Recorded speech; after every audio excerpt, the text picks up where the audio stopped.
بۆوردەکاری زیاتر و هەروەها بارودۆخی چاکسازیەکان خزمەتگوزاری و هەوڵەکان بۆ شیاندنەوەی ئەو کەسانی کە لە نێو چاکسازیەکانن لەگەڵ میوانەکەم قسە دەکەم بەڕێز ئیحسان عەبدوڕەحمان بابان بەڕێوەبەری گشتی چاکسازیەکانی هەرێمی کوردستان لێرە لەگەڵمان زۆر بەخێر بێی بەڕێز ئیحسان. زۆر سپاس بۆ بینەر و بیسەری کەناڵکی 24. زۆر سپاس بۆ ئامادەبوونی بەڕێزت. من لێرە کۆمەڵێک ئامارم خستە ڕوو بەڵام بەگشتی ئەمەوێت جەنابەت کە لە نزیکەوە ئاگاداری باس لە دۆخی چاکسازیەکان لە هەرێمی کوردستان بکەی و هەروەها ئەمارانەی کە من لێرە وتم ئەمانە وایە؟ بەڵێ ئێمە لە ساڵی 2022 لەسەر ڕاستپاردی جنابی کاقوبات و نووسراوی سەرۆکایەتی ئەنجومەنی وەزیران ئەم بەرکەمان پێسپێدرا بۆ ناو چاکسازیەکانی هەرێمی کوردستان و لە سەرەتادا ئێمە بیرمان لەو کردەوە کە بە پلانێکی بەرنامەی تۆکمە بتوانین خزمەتی ئەو سزادراوانە بکەین کە بەپێی مافی مرۆڤ و بەپێی یاساکانی ماندێلا کار بکەین بۆ بتوانین زیاتر هەم بیان پارێزین بۆ هەم خزمەتگوزاریەکانیان پێشکەش بکەین. بۆیە بیرمان لەوە کردەوە یەکەم جار کە ئێمە ئەمانە دەبێت ئەم کەسانە بەپێی مادەکانیان پۆلێن بکرێن و بەپێی سزاکانیان و بەپێی ئەو جۆری تاوانەکان پۆلێنمان کردوون چ ئەوانی قەتڵە ئیرهاب مەسەن تیرۆرە و مادەی هۆشبەرە و ئەوانەمان هەموو پۆلێن کردووە و دووەم جار دەستمان بە ڕەبتکردنی هەموو چاکسازیەکان بە تۆڕی ئەنتەرنێت بە شەبەکەیەکی سێڤەر و لە ناو چاکسازی گشتی و هەمویان ئێستا ڕەبتن بە ئێمەوە ڕۆژانە ئامارەکان ئەبدەیتە بێتەوە لە ماوەی 30 سانیە هەموو ئامارێت چەند کەس دێتە ناو چاکسازیەکان و چەند کەس ئازاد دەکرێت هەموو ئەوانە باشە. ئێمە ئاماری 6 مانگی یەکەم ئەمساڵمان خستە ڕوو ئەگەر ئاماژە بە ئامارەکانی پێشووتر بکەین ئایا ڕێژەی بەندکراوان و سزادراوان کە دێنێ ناو چاکسازیەکە بەرز بۆتەوە ئەتوانین بڵێن ڕێژەی تاوان لە هەرێمی کوردستان باڵانسەکەی چۆنە؟ ڕێژەی تاوان لە هەرێمی کوردستان بەداخەوە بەپێی ڕێژەی کەسافەی سوکانی واتە ڕێژەی نیشتەجێبوون لە هەرێمی کوردستان بە تایبەتی هەولێر زۆر زیادی کردووە و ئەو ڕێژانی کە زیادی کردووە مادەی هۆشبەرە بەداخەوە کە بە تەواوی ڕێژەکە بڵاو بۆتەوە و زیادی کردووە و ئێمە کارمان لەسەر شیاندنەوەیان کردووە لە ناو چاکسازیەکان و ڕێژەی کوشتن و تاوانی دزی ئەمانە بەداخەوە زیادی کردووە بەڵام ڕێژەی ئەو خزمەتگوزاریانی کە پێشکەش یەکەین ئێمە وەک مۆڵەتدان بۆ ماڵەوە ئەوانە ئێمە مۆڵەتەکەمان زیاد کردو بیان و کۆمەڵی ڕێنمایی کە لەژێر ڕۆشنایی سیستەمی ژمارەیەکی ساڵی 2020 ئێمە کارەکەین لە چاکسازیەکان ئەوانە وەزارەتی کار کۆمەڵی ڕێنمایی پێدەرکردووە نەم ڕێنمایی بەکارخستنی سزادراوان و ڕێنمایی چۆنێتی مامەڵەکردن لەگەڵ سزادراوان و ڕۆژانە و ڕێنمایی ئەوانی کە بتوان ئەو خزمەتگوزاریان باشە. بەگشتی خزمەتگوزاریەکان جگە لە تەندروستی پەروەردە مۆڵەتدانی بە مەرج و کۆمەڵێک بابەتی دیکە چه خزمەتگوزاریەکە ئەگەر بە وردەکاری بۆمان باس بکەی چه سوودێک بە ئەو کەسانە دەگەێنێت کە لەوێن؟ ئێمە ئەو بەڕاستی ئەوانی هەمانە ئێستا خۆناخانی خوێندن کە پایەکی گرنگی چاکسازیە هەموو مەراحلەکانمان هەیە هەتا ئاگاتە دکتۆرا و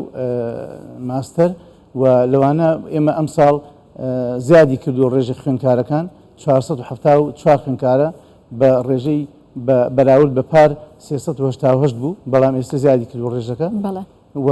ئێمە ئەوەی خزمەتگوزاریانی کەمانە جگەل لە خواردن ڕۆژانە ڕاهێنانەوەیان پێکەین و وەرزشیان پێکرێ و کۆمەڵێک خزمەتگوزاری تریان هەیە کە بە تەلەفۆن لە ڕێی سکایپەوە ئەوانی کە ماڵیان لە دەروە هەرێمی کوردستانە دەتوانن پەیوەندی بە خێزانەکان بکەن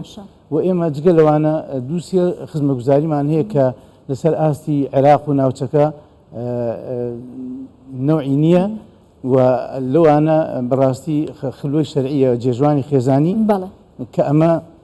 کاریگەری ڕاستەوخۆی کردوتە سەر کەمکردنەوەی ڕێژەی تەلاق لە چاکسازیەکان کە پێشتر 100 و ئێستا هێنامانتە 100 کە ئەمە یەکێکە لە کارە باشەکانی چاکسازی دووەم خوێندنە و سێم مڵەتی ماڵەوەیە ئیجازی مەنزلی پێڵێن کە ئەمەش لە هیچ وڵاتێکی دەوروبەر و وڵاتانی عەرەبی نییە کە پێشتر ئێمە لە عەمان مؤتەمەرێکی ئەقلیمی سەلیب ئەحمەر هەبوو و ئێمە ئەو خزمەتگوزاریانمان کە باس کرد لە هیچ وڵاتان نەبوو بۆی ئێمە پلەی ئیمتیاز ماوەگرت و پلەی یەکەم ماوەگرت لەسەر ئاستی ناوچەکە ئێمە ئەو خزمەتگوزاریە بۆ ئەم ساڵ بۆ ئەم 6 مانگی ئێستا 223 کەسمان هەیە کە پار 156 کەس بووە وە تا ڕێژەکەمان زیاد کرد و بە پێی ڕێنمایەکان توانیمانە خەڵک ئەوانەی دەرەوەی هەرێمی کوردستانیش بتوانین ئەو باشە مڵەتیان بدەین. باشە بەڕێز ئیحسان بۆ شیانەوەی ئەم کەسانەی کە لە چاکسازیەکاندا ڕادەگیرێن هۆشیارکردنەوەیان دواتر تێکەڵکردنەوەیان بۆ کۆمەلگا چیتان کردووە بۆ سرجم ئەوانەی کە بەتاوانی جۆرا و جۆر بەندکراون؟ بڵێ ئێمە ڕۆژانە توێژەرمان هەیە بەداخەوە ڕێژەی توێژەران بە سەر ئاستی لەسەر ئەوەی بەراورد بە سزادراوەکان زۆر کەمە بە پێی ستاندار دەبێت هەر 25 سزادراوێک توێژەرێکی بۆ دابنرێ کاری لەسەر بکە کار لەسەر شیانەوەی بکە بۆی وا بکەین چوە ئێمە ئەوە پیناڵین بەندیخانە ئێستا پێڵێن مەدرسەیەکی ئیسلاحی واتە قوتابخانەی چاکسازی بۆ چاکردنی کەسەکان بۆی بتوانن بگەڕێن ناو کەسوکاریان وە کارمان لەسەرەوە کردووە کە ڕۆژانە ئێمە ئەو سیمینار و خول و ڕاهێنانیان پێکەین وەجگەلەوە بۆ مادەی هۆشبەر ئێمە لە پلانی هەرێمی بۆ مافەکانی مرۆڤ ئەومان داخل کردووە کە ئەوەش یەکێکە لە بڕگەکان لە هەموو چاکسازیەکانی هەرێمی کوردستان من ئەوە ئیبداعی خۆمانە و بە تایبەتی خۆم بە شخصی بە جوودی خۆم بە پشتیوانی جەنابی وەزیری کار کوێستانخان کە زۆر هاوکارمان سپاس دەکەم لێرەوە ئێمە ئەو سنتەری شیانەوەمان دروست کردووە لە ناو چاکسازەکان لە هەر چەش چاکسازەکە و لە ماوەی ئەم 4 مانگەیە زیاتر لە 132 کەس چاک بوونەوە گەڕانتەوە وەزعی تەبیعی خۆیان و ئێستا زۆر باشن و ئەمە یەکێکە لە دەستکەوتەکانی حکوومەتی هەرێم کە نەوعی نییە و لە عێراقیش نییە تایبەتی هەفتەی ڕابردوو مدیر عامی چاکسازی ئەحداسی عێراقی هات سەردانی هەموو چاکسازیەکانی کرد و دەستخۆشی لە ئێمە کرد لەبەرەوەی هەم خزمەتگوزاریەکان و کۆمەڵی خزمەتگوزاری هەیە کە لا ئێمە لای ئەوان نییە بەڕاستی هانی داین کە ئێمە زیاتر بتوانین هاوکاریان بین بەرنامەکان خۆمان پێشکەشیان بکەین بۆ بتوانین لە عێراقی جێبەجێ بکەن زۆر باش کارێکی زۆر باشە و ئێمە سەرڕای ئەوە کۆمەڵێک کەم و کوڕیمانەیە کەم و کوڕەکان بەڕاستی ئۆتۆمبیلەکانمان ئەوانی سیاری قەفەزی بەندیخانەکان بیگوازینەوە بەندەکان بۆ محکەمە بۆ دادگاکان بۆ شوێنانە هەمووی وە سیاری دەوڵەکان و سیاری تر هەمووی کۆنن و پێویستمان بە جیهازی سۆنەرێ بۆەوەی کەشفی مخدرات بکەین ناو چاکسازیەکان ناچەند ئێمە کارێکی باشمان کردووە بەڵام ئۆتۆمبیلمان پێویستە و بیناکانمان بینای ژنان و مناڵان زۆر کۆنن دەبێ حکوومەتی هەرێمی کوردستان پلان و بەرنامەی باش هەبێ بۆ بتوانین لە داهاتووە خزمەتێکی باش زیادە زۆر باشە بەڕێز ئیحسان عەبدوڕەحمان بابان بەڕێوەبەری گشتی چاکسازیەکانی هەرێمی کوردستان زۆر سپاس زۆر سپاس بۆ هۆکاریتان